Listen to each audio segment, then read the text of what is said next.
Ce dimanche 15 janvier, les téléspectateurs de TF1 retrouveront la famille Tuche, dans le troisième volet du film. Inséparables à l'écran, Isabelle Nanty et Jean-Paul Rouve ne se sont pourtant pas rencontrés sur le plateau du long-métrage à succès, loin de là.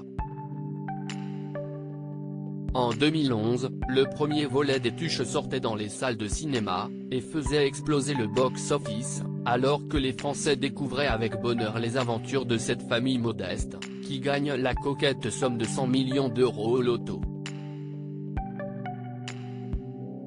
Fort du succès du premier film, 3 autres longs métrages ont gracié nos écrans, avec toujours Jeff et Cathy Tuche dans les rôles des parents. Alors que les fans n'attendent qu'une chose, qu'un 5e volet soit annoncé, Jean-Paul Rouve s'était montré transparent dans les colonnes du JDD. On attend le 5. L'envie est là, mais pas à n'importe quel prix. Si ça doit continuer, si est-il que l'on a une idée. En fait, on en a bien une mais il faut qu'on s'assure qu'elle tienne la route. Dans ce cas seulement, on écrira le scénario, avait-il déclaré.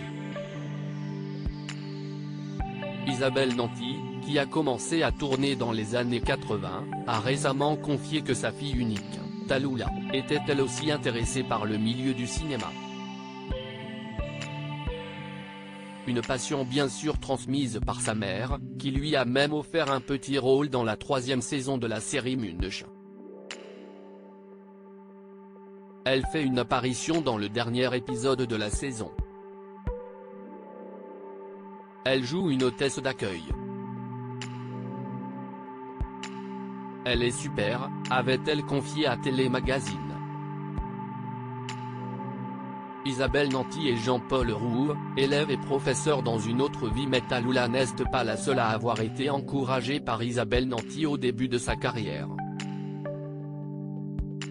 Avant de se donner la réplique dans les Tuches, Isabelle Nanty et Jean-Paul Rouve s'étaient pour la première fois croisés dans une salle de cours, puisque la comédienne a eu son futur mari de fiction en tant qu'élève.